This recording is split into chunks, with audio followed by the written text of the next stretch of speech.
अस्सलाम वालेकुम स्टूडेंट्स, उम्मीद है खैरियत से होंगे।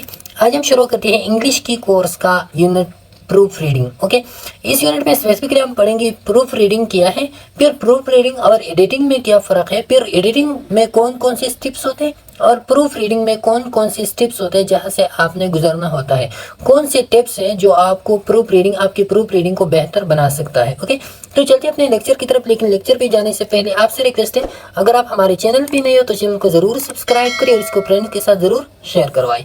अच्छा, proof reading means carefully checking for errors in a text before it is published और शेयर। सिंपली ऐसा होता है ना कि जब आप किसी चीज़ को पब्लिश करना चाहते हो, जब आप किसी चीज़ को रिटर्न करो और फिर दूसरे लोगों के साथ उसको शेयर करना चाहते हो, तो उसी शेयरिंग से या उस पब्लिशिंग से पहले उसको आप एक फाइनल चेक देते हो। एक फाइनल मर्तबा जो है ना, आप उसको चेक करते हो, केयरफुली इसकी चेकिंग होती है। उसी चेकिंग को हम क्या कहते हैं, उसको हम कहते हैं प्रूफ रीडिंग। कि आपके जो टेक्स्ट है जो आपने लिख के है उसमें माइनर मिस्टेक्स है या नहीं, उस माइनर मिस्टेक को निकालने के लिए हम क्या करते हैं, प्रूफ रीडिंग करते हैं। It is the very last stage of the writing process. अब ये राइटिंग प्रोसेस का एंड स्टेज होता है when you fix minor spelling and punctuation mistake, जिसमें आप माइनर स्पेलिंग्स को चेक करते हो, पंक्चुएशन मिस्टेक्स को चेक करते हो, या टाइपोज को। टाइपोज मीन जो टिपोग्राफिकल मिस्टेक्स होते हैं, जैसे कि मिस टाइपिंग हो गया या मिस प्रिंटिंग हो गया, इसी वजह से जो मिस्टेक्स आई हुई होते हैं, या परमिटिंग इश्यूज के थ्रू। परमिटिंग आपका जो फॉर्मेट है, उस फॉर्मेट में कुछ इश्यूज है। एक मतलब एक जगह पे आपने एक फॉर्मेट को फॉलो किया है, दूसरी जगह पे आपने दूसरी फॉर्मेट को। एंड इनकंसिस्टेंसी, और साथ में जो इनकंसिस्टेंसी, जो कॉन्ट्राडिक्शंस होते हैं, मतलब वो तरीके या वो जो आपका जो टेक्स्ट है, उस टेक्स्ट को अंडरस्टैंडिंग डिफिकल्ट बनाती है उस चीज़ की, उसको हम क्या करें, इनकंसिस्टेंसीज। इनकंसिस्टेंसी में आते हैं स्टाइल में इनकंसिस्टेंसी में गैर मुस्तकिल मिजाजी, कि आप एक जगह पे एक चीज़ को फॉलो करो, दूसरी जगह पे दूसरी स्टाइल को फॉलो करो। एक जगह पे आपने ग्रामेटिकली कुछ और लिखो, दूसरी जगह पे आपने कुछ पास्ट टेंस को यूज़ किया हो, दूसरी जगह आपने प्रेजेंट यूज़ किया हो, या एक जगह पे आप टर्मिनोलॉजीज में आपकी डिफरेंसेस आ जाए, या आपकी फॉर्मेटिंग में, जैसे कि मैंने इधर बताया, फॉर्मेटिंग इश्यूज आपको आ जाए, जैसे कि एपीए स्टाइल है, एमएल स्टाइल है, या यूएस इंग्लिश होता है, या यूके इंग्लिश होता है। तो उसी का आप ख्याल न रखो, कहीं पे आप एक यूज़ करो, कहीं पे दूसरा यूज़ करो, तो ये क्या होता है, ये इनकंसिस्टेंसीज। तो इसी इनकंसिस्टेंसीज को निकालने के लिए फिर क्या करते हो, आप प्रूफ रीडिंग करते हो। ओके, अच्छा, वे proof reading is essential for any text that is shared with an audience. अब हर वो टेक्स्ट जो आप ऑडियंस के साथ शेयर करना चाहते हो, whether it's an academic paper और अ जॉब एप्लीकेशन और ऑनलाइन आर्टिकल और अ फ्रंट प्लायर भी जैसे कि होता है, एडवर्टाइजमेंट वगैरह हो गई। तो ये जो भी चीज़ हो जो आप ऑडियंस को दिखाना चाहते हो, तो उसकी प्रूफ रीडिंग आपके लिए लाजमी होना चाहिए, करना चाहिए। Depending on your skills and budget you can choose to proof read the text yourself और टू हायर अ प्रोफेशनल। अब अगर आपके पास बजट ज़्यादा है तो आप किसी प्रोफेशनल प्रूफ रीडर को हायर कर सकते हो। अगर आपके पास बजट ज़्यादा नहीं है तो आप खुद भी जो है ना प्रूफ रीडिंग कर सकते हो, carefully with the consistency. Okay, अच्छा, फिर इसके बाद फॉर एग्जांपल ये एग्जांपल है प्रूफ रीडिंग का। तो ये इधर एक लेंथी टेक्स्ट आपको दिया गया है, इसमें प्रूफ रीडिंग की गई है। मैं आपको चंद एग्जांपल बताता हूँ। For example, inkjet printing is a mature technique for colourful graphic arts. अब ये जो कलरफुल इन्होंने इधर लिखा है, तो ये क्या है, ये यूएस इंग्लिश है। ये जो LOUR है, ये यूएस है। इधर जो है ना, सारे के सारे में यूके इंग्लिश यूज हुआ है, तो इस वजह से आपने कलरफुल भी यूके इंग्लिश में लिखना है, जिसको हम कहते हैं कलरफुल, जिसमें यू नहीं होता। एट एक्सेल्स, तो एक्सेल ये नहीं होता, एक्सेल्स होता है। Customise area, high resolution and small volume production. अब ये देखिए इधर, ये इधर देखिए एंक जेट, तो एंक जेट के दरमियान कोई स्पेस नहीं होता है, इन्होंने इधर स्पेस दिया हुआ होता है, तो ये स्पेस को आपने रिमूव करना होता है। इधर ये वाले देखिए सेपरेट, तो ये आप देखिए इधर जो है ना, ये SPEN है, स्पेलिंग मिस्टेक है इधर। ये आप देखिए इधर जो है ना, इधर भी स्पेलिंग मिस्टेक है। इधर ये देखिए, ये डबल स्पेस इधर आ गया है। ये तो ये क्या है, ये मिस्टेक्स होते हैं, ग्रामेटिकल मिस्टेक्स होते हैं, स्पेलिंग मिस्टेक्स होते हैं, इनकंसिस्टेंसीज होते हैं, फॉर्मेटिंग मिस्टेक्स होते हैं, जैसे कि ये हो गया। तो ये सारे के सारे टेक्स्ट में इसी मिस्टेक्स को फिर आपने निकालना होता है। ओके, अच्छा, in the publishing industry, proofreaders usually check a printed proof copy of the text and mark corrections using spelling proofreading marks. अब पब्लिशिंग इंडस्ट्री क्या करते हैं, जब पब्लिशर जो है ना बुक को पब्लिश करते हैं, तो पब्लिश करने से पहले वो एक उसी बुक का एक कॉपी निकालता है। उस कॉपी से जो है ना फिर वो उसमें देखते हैं, उसमें हाईलाइट करते हैं, उसमें वो हाईलाइटिंग करते हैं, और जिस जिस वर्ड में या जिस सेंटेंस में जो भी मिस्टेक हो तो वो क्या करते हैं, उसके लिए प्रूफ रीडिंग मार्क्स यूज़ करते हैं। प्रूफ रीडिंग मार्क्स चल मैं आपको बताता हूँ, जैसे कि एसपी हो गया, तो एसपी वो लोग यूज़ करते हैं as a proof reading marks for spelling error. जैसे कि लाइन अबाव एंड बिलो हो गया, आप बिलो जो है ना या अंडर आप एक लाइन कहते हो तो इसका मतलब क्या होता है, वर्ड शुड बी ट्रांसपोज्ड, कि आप इस वर्ड को दूसरे के साथ एक्सचेंज करो, ये इसका जगह ये वाला नहीं है, जब नीचे वाला एक लाइन आ जाए। जैसे कि ये हैश हो गया, तो हैश किस लिए यूज़ करते हैं, इंसर्ट स्पेस, स्पेस को इंसर्ट करने के लिए हैश यूज़ करते हैं। लेकिन ये दोनों साइड पे जब पैरेंथेसिस यूज़ होते हैं तो आप फिर क्या मतलब थे, एलिमिनेट स्पेस। इसी तरह बहुत सारे जो है ना एग्जांपल है, प्रूफ रीडर मार्क्स है, जो प्रूफ रीडर जो है ना वो करते हैं हर एक लाइन पे जहाँ पे मिस्टेक हो तो उसी के हिसाब से वो मार्क्स वो उधर लगाते हैं, फिर उसको निकालना होता है। ओके, अच्छा, ये मैनुअल होता है, ये जब आप अपने हाथों से जो है ना करते हो प्रूफ रीडिंग, तो ये होता है। And other built up professional proof readers often work with digital text and make correction directly using the track changes feature in Microsoft Word और Google Documents। तो अब जब आप Microsoft Word यूज़ करते हो या Google Documents यूज़ करते हो तो जो प्रोफेशनल प्रूफ रीडर्स होते हैं तो वहाँ पे डायरेक्टली वो क्या करते हैं, या तो डायरेक्टली Microsoft Word खुद स्पेलिंग एरर को जो है ना वो निशानदेही उसकी करते हैं ना, जो नीचे वाले ये वाला लाइन आ जाए, या वो जो है ना ग्रामर की भी निशानदेही करते हैं, या जो प्रूफ रीडर्स होते हैं उसको जो मिस्टेक्स आते हैं तो थ्रू माइक्रोसॉफ्ट वर्ड में जो प्रूफ रीडिंग मार्क्स होते हैं वो उधर लगाते हैं। Okay, proof reading versus editing. अब इन दोनों के दरमियान फर्क क्या है प्रूफ रीडिंग और एडिटिंग में? एडिटिंग एंड प्रूफ रीडिंग और different steps in the process of revising a text. जब आप टेक्स्ट को रिवाइज करते हो तो आपने ये डिफरेंट प्रोसेस से गुजरना होता है जिसमें प्रूफ रीडिंग और एडिटिंग भी आता है। Editing can involve major changes to content, structure and language. अब इसमें क्या होता है, एडिटिंग ये होता है कि एडिटिंग मेजर लेवल पे होता है। अब अगर आपके टेक्स्ट में मिस्टेक्स ज़्यादा है तो सबसे पहले आपने उसकी एडिटिंग करनी है। एडिटिंग में आप जो है ना उस टेक्स्ट की कंटेंट को देखते हो, उस टेक्स्ट की स्ट्रक्चर को देखते हो, उस टेक्स्ट की लैंग्वेज को देखते हो। लेकिन प्रूफ रीडिंग में आपको किसी माइनर एरर जैसे कि इनकन्सिस्टेंसीज हो गई, जैसे कि स्पेलिंग एरर्स हो गई, जैसे कि ग्रामेटिकल मिस्टेक्स हो गई थोड़ी थोड़ी सी, तो ये क्या होता है, ये फिर प्रूफ रीडिंग में आता है। अपन text will go through several stages of editing before it is proof read. तो जब आप प्रूफ रीडिंग के लिए टेक्स्ट को भेजते हो तो प्रूफ रीडिंग से पहले आपने एडिटिंग के डिफरेंट स्टेजेस से गुजरना होता है। जब आप उन स्टेजेस से गुजर जाओ तो फिर आप जो है ना प्रूफ रीडर के लिए ये देते हो। The table below shows some common steps in the editing process. अब ये जो वाली जो है ये क्या है, ये एडिटिंग प्रोसेस में जो कॉमन स्टेप्स होते हैं वो है, जैसे कि ये 3 स्टेप्स एडिटिंग के, फिर the fourth one is for the proof reader steps. Okay, तो एडिटिंग में सबसे पहला वाला आपने कंटेंट को एडिट करना होता है। जब आपके पास टेक्स्ट आ जाए तो सबसे पहले आपने एडिटिंग में कंटेंट क्या होता है, revising an early drop of text. अब जो है ना आपको टेक्स्ट का एक अर्ली ड्रॉप आ गया, अपन making significant changes to the content and moving, adding or deleting entire sections. तो इसमें आप क्या करते हो, या तो आप सिग्निफिकेंट चेंजेस मतलब मेजर चेंजेस आप करते हो, जैसे कि आप एक कंटेंट को एक जगह से दूसरी जगह ले जाते हो, या जो है ना एक कंटेंट को आप डिलीट करते हो, या किसी और कंटेंट से कोई और जो है ना वो ऐड करना चाहते हो उसमें। आल्सो नोन एज, अब इस स्टेज को हम डेवलपमेंटल स्टेज भी कहते हैं, या सब्सटेंशियल एडिटिंग या स्ट्रक्चर एडिटिंग या कंटेंट, जिसमें आप कंटेंट को, ऑर्गेनाइजेशन ऑफ द टेक्स्ट को और प्रेजेंटेशन ऑफ द टेक्स्ट को, कंटेंट किस तरह है, कौन कौन सी चीज़ें इस टेक्स्ट में इन्वॉल्व है, और फिर जो है ना उसकी ऑर्गेनाइजेशन किस तरह, ऑर्डर किससे दिया गया है, फिर जो है ना उसकी प्रेजेंटेशन किया है। कोई प्रेजेंट करना चाहे तो उसमें जो है ना स्टार्ट में किया है, मिडल में किया है, एंड में किया है, तो प्रेजेंटेशन किया है उसकी। ओके, तो ये किया है, इसको स्ट्रक्चर एडिटिंग भी कहते हैं, जो फर्स्ट स्टेप होता है कंटेंट एडिटिंग। अच्छा, फिर स्टेप नंबर 2 में line editing, revising the use of language to communicate your story, ideas और arguments as effectively as possible. अब इसमें आप क्या करते हो, आप इसमें लैंग्वेज को वो एडिट करते हो या लैंग्वेज को एग्जामिन करते हो, और इसमें to communicate your story, ideas और एज इफेक्टिवली एज पॉसिबल। और इसमें आप ये देखते हो कि आपका जो आइडिया है या आपका स्टोरी है या आपके जो आर्गुमेंट्स हैं वो कितने इफेक्टिवली आप बना सकते हो इसमें, तो उस लैंग्वेज को जो है आप इफेक्टिव करते हो। This might involve changing words, phrases and sentences and restructuring paragraphs to improve the flow of text. तो अब इसमें क्या करते हो, आप इसमें जो है ना वर्ड को चेंज करते हो या फ्रेजेस को या सेंटेंसेस को आप चेंज करते हो, और उसको जो है ना आप एक ऐसा लुक उसको देना चाहते हो ताकि रीडर उसको रीड करे और उसकी आइडिया और उसकी स्टोरी उसकी जहन में आसानी से समझ आ जाए। या उसमें जो है ना पैराग्राफ को आप दोबारा रिस्ट्रक्चर करते हो to improve the flow of the text. तो फ्लो ऑफ द टेक्स्ट को जब आप बढ़ा लो तो रीडर के लिए जो है फिर आसानी होगा, इजीली जो है ना वो अंडरस्टैंड कर जाएगा आपकी आइडिया या आपकी स्टोरी को। ओके, ये लाइन एडिटिंग होता है। लाइन का मतलब आपने लैंग्वेज को, जो कम्युनिकेशन लैंग्वेज होता है उसमें आपने फ्लो को बराबर करना होता है।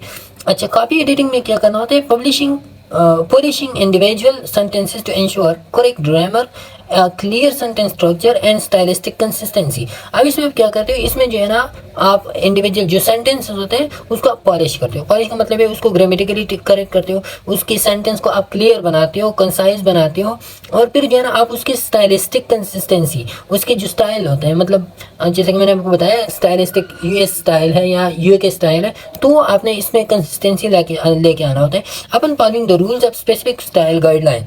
अब इसमें जो है ना स्पेसिफिक स्टाइल गाइडलाइन जैसे कि APA style, American psychological association जो मोस्टली मेडिकल फील्ड में यूज़ होता है ये स्टाइल, एमएलए स्टाइल जो ज़्यादातर ह्यूमैनिटीज़ में यूज़ होता है, जैसे कि मॉडर्न लैंग्वेज एसोसिएशन जिसको हम कहते हैं। तो इस स्टाइल पे आपने उसको बराबर करना होता है। Copy editor do not change the content of a text. अब कॉपी एडिटर जो है ना कंटेंट को चेंज नहीं कर सकता क्योंकि कंटेंट में ऑलरेडी एडिटिंग हो गया है। अब तब वो कंटेंट को एडिट कर सकता है जब वो उसके जो आथर है उस आथर के साथ उस पे बात करे, जो एम्बिग्विटी है वो आथर को डिस्कस करे, और अगर आथर ने परमिट किया तो फिर कॉपी एडिटर जो है ना फिर वो कंटेंट को एडिट कर सकता है, बाकी नहीं कर सकता। ओके, तो ये क्या है, कॉपी एडिटिंग है, जिसमें जो है ना आप ग्रामेटिकल मिस्टेक्स हो गई, क्लियर स्ट्रक्चर हो गया, या इनकन्सिस्टेंसीज हो गई, या आपके जो स्टाइल एरर्स होते हैं वो आपने देखने होते हैं। तो ये हम प्रूफ रीडिंग में भी देखते हैं, लेकिन प्रूफ रीडिंग में हम बहुत माइनर लेवल पे देखते हैं, इधर हम मेजर लेवल पे देखते हैं। अच्छा, प्रूफ रीडिंग में फिर क्या होता है, जब आपने ये सब काम कर ली तो carefully checking for any remaining error such as misspelled words, misplaced punctuation and stylistic inconsistency and printing Publishing proofreaders are also responsible for checking the formatting, page number and line spacing। line spacing को, page numbers को, और ये भी किसके काम होते हैं, ये भी उसके काम होते हैं। तो इसको हम फॉर्मेटिंग कहते हैं। तो ये भी किसके काम होते हैं, ये भी प्रूफ रीडर के काम होते हैं। ओके, अच्छा, इसके बाद जो है ना फिर हम पढ़ते हैं do I need to go through every stage. अब ये जो 4 स्टेजेस हमने बताई, तो अगर आपने एडिटिंग और प्रूफ रीडिंग करने होते हैं तो आपने इन सारी स्टेजों से गुजरना पड़ता है या नहीं। ओके, तो ये आपकी डिपेंड करते हैं किस तरह, it depends on the type and length of the text. आपके टाइप और लेंथ ऑफ द टेक्स्ट पे you do not need to strictly follow division of task shown above, but a good piece of writing will nearly always go through a similar process of revision, editing and proof reading. तो अब आपको जो है ना ये लाजमी नहीं है, स्ट्रिक्टली नहीं है कि आप इस पैटर्न को फॉलो करो, लेकिन जो गुड रीडर होता है, जो गुड प्रूफ रीडर होता है, तो क्या करता है वो नियरली इन्हीं ऐसी ही स्टेजेस से जो है ना वो गुजरता है कि पहले जो है ना वो कंटेंट एडिटिंग करते हैं, फिर लाइन एडिटिंग करते हैं, फिर कॉपी एडिटिंग करते हैं, और फिर इनमें जो है ना प्रूफ रीडिंग करते हैं। In a traditional publishing process, the stages are clearly divided with different professionals responsible for each revision. A separate proofread of the final print version। तो अब जो ट्रेडिशनल पब्लिशिंग प्रोसेस होते हैं, जो कॉमन होते हैं, ट्रेडिशनल होते हैं, तो उसमें क्या होता है, उन लोगों ने ये हर एक स्टेज का एक अलग अलग बंदा रखा हुआ होता है कि इस स्टेज के लिए कंटेंट एडिटिंग के लिए कंटेंट एडिटर होगा, लाइन एडिटिंग के लिए लाइन एडिटर होगा, कॉपी एडिटिंग के लिए कॉपी एडिटर होगा। और ये सेपरेट प्रूफरीड, एक अलग प्रूफ रीडर भी उन्होंने रखा हुआ होता है। अब the final print version is necessary, जो फाइनल प्रिंट वर्जन आ जाए तो उसका भी प्रूफ करते हैं फिर वो, specially because new typographical errors can be introduce during production. अब जब प्रोडक्शन होता है तो उसी की तरह टाइपोग्राफिकल एरर जैसे कि टाइपिंग और मिस प्रिंटिंग, मिस टाइपिंग में जो है ना एरर्स आ सकते हैं, तो उसी के लिए जो है ना इनमें फिर उन्होंने एक अलग प्रूफ रीडर जो है ना वो रखा हुआ होता है। Okay, however in the text that do not need to be formatted for mass printing, there is often more overlap between the steps। अब वो टेक्स्ट जो मास प्रिंटिंग के लिए यूज़ नहीं होता, फॉर एग्जांपल आपका न्यूज़पेपर हो गया तो एक दिन के लिए यूज़ होता है, या आपने जो है ना कोई मामूली से आर्टिकल लिखना होता है तो फिर वो मास प्रिंटिंग के लिए, या जब मास प्रिंटिंग का मतलब है जब आप कोई बुक जो है ना वो पब्लिश करना चाहते हो, जब आप कोई लेंथी आप एक ऐसा आर्टिकल लिखना चाहते हो जो सारी स्टूडेंट्स को या बहुत सारे लोग जो है ना वो देखते हैं, तो फिर वो मास प्रिंटिंग। तो मास प्रिंटिंग के लिए जो है ना, अगर मास प्रिंटिंग के लिए नहीं हो, अगर मास प्रिंटिंग के लिए हो तो आपने इन स्टेप्स को फॉलो करना होता है। अगर मास प्रिंटिंग के लिए नहीं हो तो फिर ये स्टेप्स जो है ना ये ओवरलैप होते हैं दूसरे के साथ, कि किसी ने जो है ना कंटेंट एडिटर और ये सारी एडिटिंग जो है ना ये एक बंदा करता है, प्रूफ रीडिंग कोई और करता है, या प्रूफ रीडिंग कंटेंट एडिटिंग एक ही बंदा में एक ही चुटकी में जो है ना वो खत्म करते हैं। Some editorial services combine copy editing and proofreading into a single stage। अब जो editorial services में क्या होता है कि proofreading और copy editing ये दोनों एक ही स्टेज में होता है, sometimes called proof editing, और इसको हम कहते हैं proof editing, where grammar, sentence, style और address at the same time is minor spelling and punctuation errors। तो ये सारे के सारे grammar, sentence, style, minor spelling, punctuation, तो ये सारे के सारे प्रूफ एडिटिंग के प्रोसेस ही में होते हैं। Commerce, quotation marks and parenthesis, तो ये सारे के सारे इसी एक ही दोनों स्टेप को इन्होंने कंबाइन किया तो दोनों में वो ये फिर परफॉर्म करते हैं। ओके, अब proof reading tips and tricks. जब आप प्रूफ रीडिंग करते हो तो उसके लिए आपने कौन सी टिप्स पे फॉलो करना होता है। Basic proof reading skills are important for everyone who writes और everyday text such as business report, blog जैसे कि वेब पेज पे आप लिखते हो, अपना पर्सनल ब्लॉग्स होते हैं, और colleges report papers. There are some techniques you can use to proof read efficiently and effectively before sharing your work. जैसे कॉलेज वर्क हो गया, यूनिवर्सिटी वर्क हो गया, या तो इसके लिए आपने एक खास टेक्निक्स को फॉलो करना होता है। वो टेक्निक कौन कौन सी? सबसे पहले एडिट योर राइटिंग फर्स्ट। अब आप जो है ना सबसे पहले एडिट करो अपने राइटिंग को। You get the final stage of the proof reading, make sure you have thoroughly revise and edit your work. आपने जो है ना thoroughly, जब आप प्रूफ रीडिंग को देते हो तो प्रूफ रीडिंग से देने से पहले आपने ये श्योर करना होता है कि आपने अपने वर्क को thoroughly रिवाइज और एडिट किया हुआ होता है। ओके, फिर इसके बाद जो है ना there is no point spending time fixing minor errors if you might later remove whole sections or rewrite paragraphs. Only proofread once you have got a completed final draft that you are happy with. तो जिस चीज़ से आप happy हो, तो अगर आपने जो है ना एडिटिंग मुकम्मल कर लिया, आपका अपना जहन आपने मुतमईन कर लिया, तो फिर तभी जो है ना आप उसको प्रूफ रीडिंग के लिए दे रहे हो। Take a break from the, जब आप प्रूफ रीडिंग करते हो तो फिर आप जो है ना प्रूफ रीडिंग से पहले आप एक ब्रेक ले लो। When you have been reading and rereading the same words for hours or days, it becomes much harder to notice common mistakes. तो कॉमन मिस्टेक्स को जब आप जो है ना आप एडिटिंग कर लो और एडिटिंग के बाद डायरेक्ट आप प्रूफ रीडिंग शुरू करो, तो आपके माइंड टिके हुए होते हैं, तो आप जो है ना फिर अच्छी तरह फोकस नहीं करते हो। प्रूफ रीडिंग में आपको फुल फोकस करना होता है। आपने जो है एक एक लफ्ज़ को बहुत ध्यान से, बहुत केयरफुली रीड करना होता है। Before proofreading, set your work aside for a while so that you can look at it with fresh eyes. आप काम को जो है ना एक साइड पे रखो, थोड़ा सा अपने आप को फ्रेश रखो, ताकि फिर जो है ना आप फ्रेश आई से उसको देखो। Ideally, you should wait at least a day or two before final proofreading. Final proofreading से आपने जो है ना एक दिन उससे जो है ना आप ब्रेक लेना है, ताकि आप जब उन चीज़ों को उठा दो तो आपको वो नहीं लगे। जब आपको फ्रेश लगे तो आपको जो है ना जो मिस्टेक्स हैं वो आपको नज़र आने लगी। लेकिन जब आप जल्दी करते हो तो फिर वही की वही बातें की, तो अभी मैंने किया है बस इसको स्किप कर लो, ये भी अभी किया इसको स्किप कर लो, तो फिर आप जो है ना नहीं समझ पा सकती उधर। But if you are under tight deadline even half hour तो आप जब आपके पास डेडलाइन बहुत ज़्यादा, वक्त बहुत ज़्यादा कम है, तो फिर आप जो है ना एक हाफ और भी उसके लिए दे सकते हो। ओके, फिर proof read a print out. तो ये आपने जो है ना एडिट कर दिया, एडिटिंग के बाद फिर आपने ब्रेक ले ली, ब्रेक के बाद जो है ना फिर आप एक प्रिंट आउट निकालो उसका। Seeing your words on a printed page is another useful strategy for noticing things that might have escaped your attention on the screen। अब जो है ना जब आप स्क्रीन से चीज़ को प्रिंट करते हो तो स्क्रीन में आपको कुछ चीज़ें ऐसी होती हैं कि आपके अटेंशन, आपका फोकस उधर फुल नहीं रहता। लेकिन जब आप प्रिंट पे देखते हो तो प्रिंट पे फिर आपको समझ आता है कि यहाँ पे ऐसा हुआ है, यहाँ पे ऐसा हुआ है। If the final version will be printed, this is also good chance to check your formatting is correct and consistent on the page।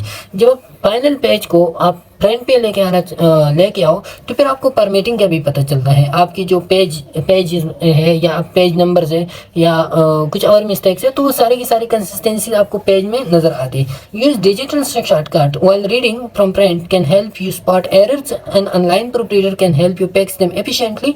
अब जब आप डिजिटली भी जो है ना जो ऑनलाइन प्रूफरीडर होता है तो वो क्या करते हैं, वो एरर को एफिशिएंटली फिक्स करते हैं। Most obviously run a spell check, जैसे कि वर्ड में जो है ना डायरेक्टली आप स्पेल चेक को जो है ना स्पेलिंग चेक को आप डायरेक्टली जो है ना उस पर अप्लाई करते हो, तो या ग्रामेटिकल जैसे कि ग्रामरली एडिटर हो गया, तो वो डायरेक्टली जब आप इस पर अप्लाई करो तो आपको बहुत ज़्यादा मिस्टेक जो है ना वो शो करते हैं। But don't rely on the computer to catch every mistake. लेकिन आपने कंप्यूटर पे ज़्यादा रिलाई नहीं करना, क्योंकि कंप्यूटर जो है ना आपके माइंड को ज़्यादातर स्टडी नहीं कर सकता कि आपने जो कुछ लिखा है किस बेस पे आपने लिखा है, तो हर एक मिस्टेक को वो point out नहीं कर सकता। If you notice that you have repeatedly misspelled a particular word, inconsistently capitalize a term, or switch between UK US English, you can use the find and replace function to fix the same mistake through out the document. जब आप ये तो आपको भी पता होगा कि जब आप डॉक्यूमेंट में जो है ना बार बार आपने एक मिस्टेक की हो, फॉर एग्जांपल हर जगह पे जो है ना आपने एन जो है ना ये इजाफी लिखा है, एन इधर भी लिखा है, एन इधर भी लिखा है,